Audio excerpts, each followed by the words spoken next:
February 1984, Barry Seal, one of Pablo Escobar's most trusted pilots, landed a twin-engine Cessna at a small airstrip in Louisiana at 2:37 a.m. The DEA had been watching him for months, waiting for this exact moment. They had intelligence that Barry was carrying 500 kilograms of pure Colombian cocaine, worth approximately $50 million on the street. This was going to be the biggest drug bust in Louisiana history. Agents surrounded the plane before Barry even cut the engines. Guns drawn. Arrest warrant ready. Cameras rolling to document the massive seizure. But when they opened the cargo hold, expecting to find half a ton of cocaine, they found something that changed everything. Something that revealed a truth about Barry Seal that even Pablo Escobar didn't know yet. Something that would ultimately get Barry killed. The cargo hold contained 500 kilograms of pure gold. Gold bars, each one stamped with Colombian mining marks, worth approximately $8 million. And sitting on top of the gold bars was a sealed envelope with 2 words written on it in Spanish, Para DEA, for DA. Inside the envelope was a handwritten note from Pablo Escobar himself. And what that note said would expose the most dangerous double-cross in the history of the drug war. To understand what happened that night, you need to understand who Barry Seal was and how he became one of the most valuable assets the DEA ever had inside the Medellin cartel. Barry Seal was born in Baton Rouge, Louisiana, in 1939, into a middle-class family that had no connection to crime whatsoever. He wasn't Colombian, wasn't part of the drug trade initially, wasn't even particularly rebellious as a kid. He was an American pilot who loved flying more than anything else in the world, who felt more alive in the cockpit than anywhere on the ground. Got his pilot's license at 16, one of the youngest in Louisiana history. Joined the Civil Air Patrol as a teenager, spending every free moment learning about aircraft, about navigation, about the pure freedom of flight. Became one of the youngest command pilots in the Louisiana Air National Guard by his early 20s, earning a reputation as someone who could fly anything, anywhere, under any conditions. By his 20s, Barry could fly anything with wings. Single-engine Cessnas, twin-engine cargo planes, jets, helicopters. If it could get off the ground, Barry could pilot it. And he was good. Not just competent, not just skilled, exceptional, legendary, even the kind of pilot who could land a plane in conditions that would terrify other pilots, who could navigate by stars when instruments failed, who could fly under radar at treetop level without crashing, who could land on improvised airstrips in the jungle that were barely longer than a football field. Other pilots talked about Barry with a mixture of admiration and envy. He had a gift, a natural talent that couldn't be taught.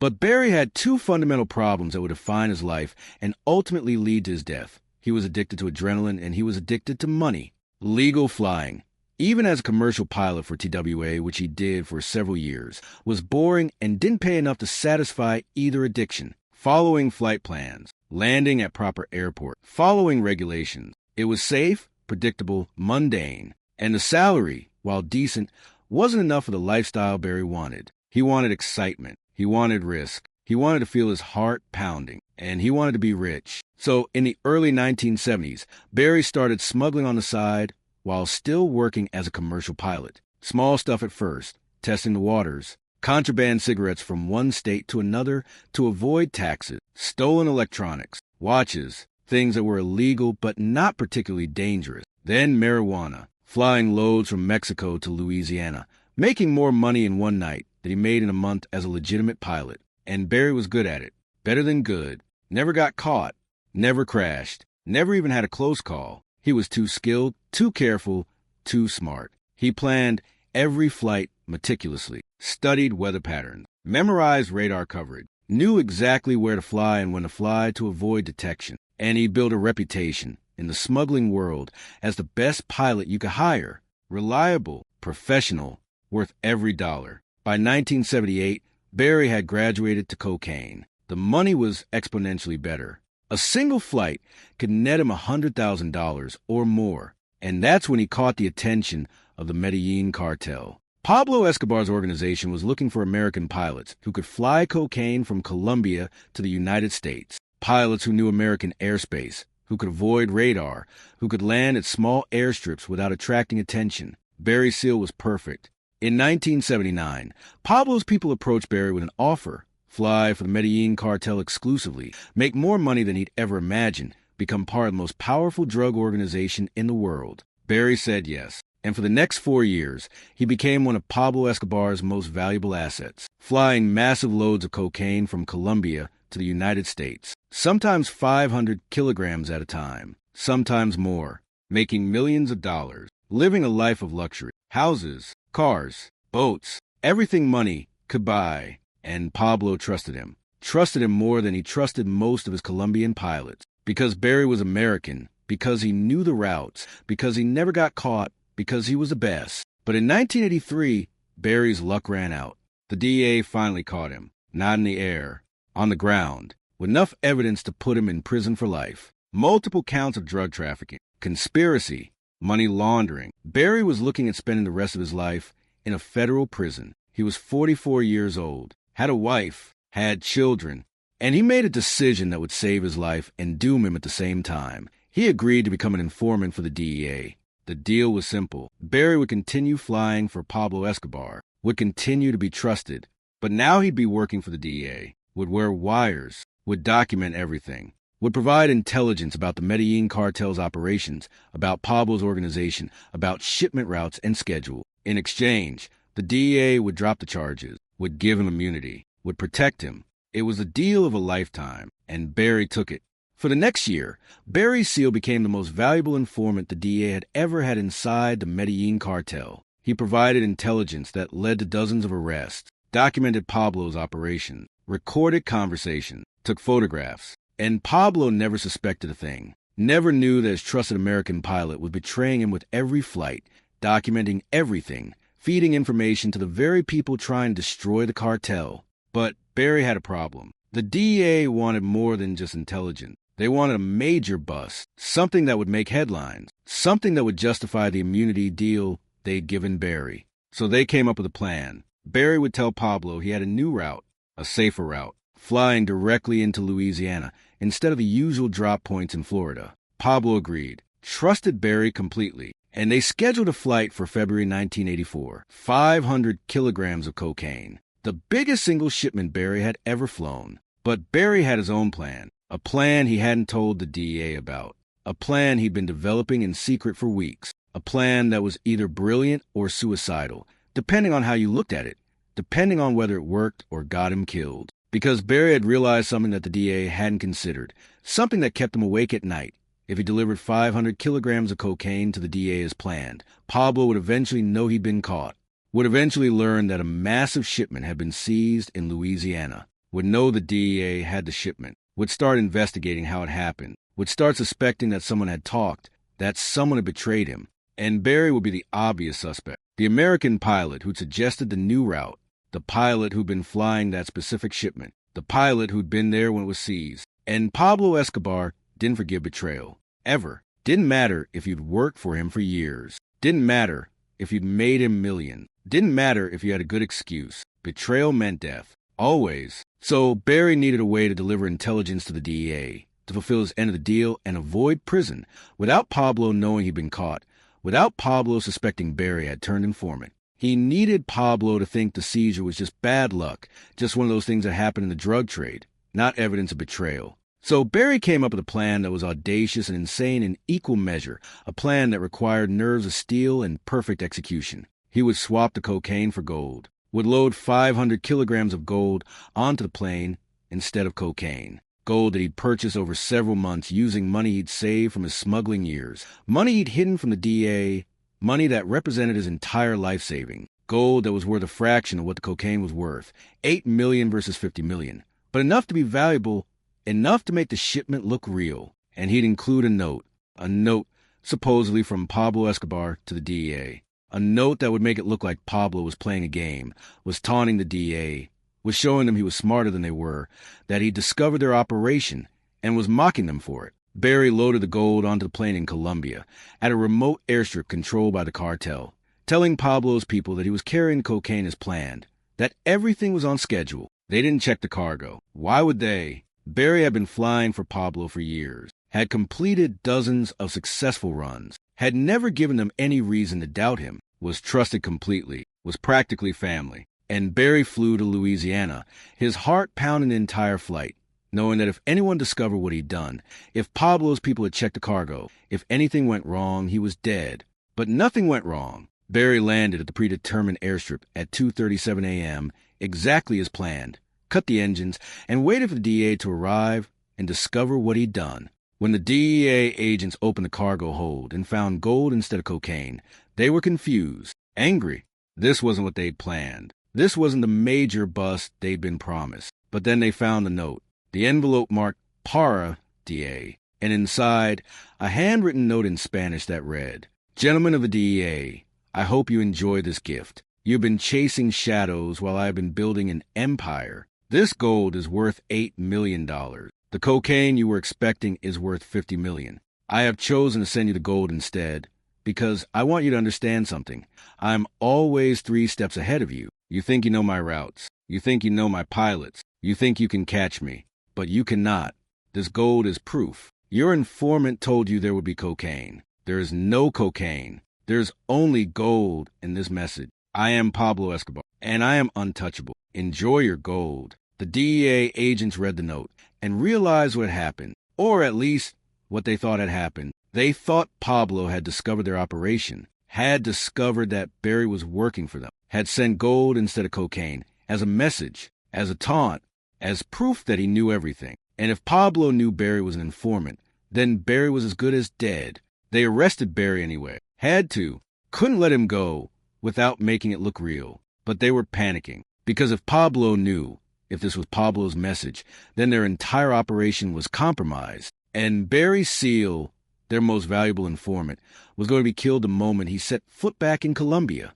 But here's what the DEA didn't know. Here's what nobody knew except Barry Seal. The note wasn't from Pablo. Barry had written himself, had forged Pablo's handwriting, which he'd seen dozens of times on documents and letters, had created the entire scenario to make it look like Pablo had discovered the DEA operation when he hadn't. Because Barry had realized that if he delivered cocaine to the DEA, Pablo would eventually find out, would eventually learn that a shipment had been seized, would start investigating, would start suspecting his pilots, and Barry would be the obvious suspect. But if Barry delivered gold with a note claiming Pablo had outsmarted the DEA, then the DEA would think their operation was compromised, would think Pablo knew everything, would pull Barry out of Colombia immediately, would put him in witness protection, would keep him safe. And Pablo would never know that Barry had betrayed him, would never know that Barry had been working for the DEA, would just think that a shipment had been intercepted, which happens sometimes, which was part of the business. It was brilliant. It was devious. It was the kind of plan that could only come from someone who'd been playing both sides for so long that he'd become a master at deception. Barry had betrayed Pablo to save himself from prison, and now he was betraying the DEA to save himself from Pablo. Playing everyone, trusting no one, surviving by staying 3 steps ahead of everyone who wanted to use him or kill him. The DEA put Barry in witness protection immediately, relocated him, gave him a new identity, kept him away from Colombia. And for a few months, it worked. Barry was safe. Pablo didn't know he'd been betrayed. The DEA thought their operation had been compromised, but at least they had their informant safe. Everyone believed Barry's story. Everyone thought Pablo had outsmarted them. But then something happened that Barry hadn't planned for. The DEA, desperate to salvage something from the failed operation, decided to use Barry's testimony in court. Decided to have him testify against other members of the Medellin cartel. Decided to make his cooperation public. And the moment Barry's name appeared in court documents, the moment his testimony became public record, Pablo Escobar learned the truth, learned that Barry Seal, his trusted pilot, the American he relied on for years, had been working for the DEA, had been an informant, had been betraying him with every flight. And Pablo's response was exactly what everyone had feared. He put a contract on Barry Seal's life, $500,000 to whoever killed the traitor. And in the drug world, that kind of money meant Barry was already dead. It was just a matter of time. The DEA tried to protect Barry, kept him in witness protection under heavy guard, moved him constantly from safe house to safe house, never staying in one location more than a few weeks, changed his appearance, changed his name, gave him new documents, told him to stay hidden, to stay quiet, to never go back to Louisiana. But Barry made a fatal mistake. The same mistake that gets so many people killed. He got complacent, thought enough time had passed, thought Pablo had forgotten about him, had moved on to other enemies, had bigger problems to worry about, thought he was safe, thought the contract on his life had expired or been forgotten. He was wrong. In February 1986, exactly 2 years after the gold shipment, Barry Seal was in Baton Rouge, Louisiana, his hometown, the place he'd been explicitly told never to return to. He was there against DEA advice, against every security protocol, against common sense. He was at a halfway house, part of a plea deal for old charges that had finally caught up with him, charges the DEA couldn't make disappear. And on February 19th, 1986, at approximately 6 p.m., 3 Colombian sicarios walked up to Barry's white Cadillac in the parking lot of the Salvation Army Community Treatment Center. Barry was sitting in the driver's seat, probably thinking about dinner, probably thinking he was safe because he was in America, in his hometown, surrounded by normal people living normal lives. The sicarios didn't say a word, just opened fire. Multiple gunshots, professional hit, executed with a cold efficiency that Pablo Escobar's organization was famous for. Barry Seal, the pilot who played everyone, who betrayed Pablo Escobar and lived to tell about it, who'd fooled the DEA and the Medellin cartel simultaneously, was dead at 46 years old, killed in broad daylight in a parking lot in Louisiana. The gold shipment became legend in DEA circles after Barry's death. The story of how Pablo Escobar had outsmarted them, had sent gold instead of cocaine, had taunted them with a note, had proven he was always 3 steps ahead. But the truth, the real truth that only Barry knew, died with him in that parking lot. That the note was fake. That Pablo hadn't known about the DEA operation at the time. That Barry had created the entire scenario to save himself, had forged Pablo's handwriting, had spent his life savings on gold, had executed one of the most audacious deceptions in the history of the drug war, and it had worked. Had bought him 2 years of life. 2 years with his family. 2 years he wouldn't have had if he delivered the cocaine as planned, if he followed the DA's instructions, if he'd been less clever. But in the end, it didn't matter, because Pablo found out anyway, because the DEA made Barry's cooperation public, because Barry got complacent and returned to Louisiana, and because Pablo Escobar never forgave betrayal. Ever. Not after a year. Not after 2 years. Not after 10 years. Once you betrayed Pablo, once your name went on his list, you were already dead. It was just a matter of time. The gold shipment had saved Barry's life temporarily, had given him 2 extra years, but it couldn't save him forever. Nothing could, because Pablo's memory was long, Pablo's reach was far, and Pablo's revenge was inevitable. Today, the story of Barry Seal is told as a cautionary tale about the dangers of playing both sides, about the impossibility of betraying someone like Pablo Escobar and surviving, about the fact that no matter how clever you are, no matter how many steps ahead you think you are, eventually the past catches up. Barry thought he was smarter than everyone, thought he could betray Pablo and the DEA simultaneously, thought he could manipulate everyone and walk away clean. And for a while, he was right. The gold shipment proved it.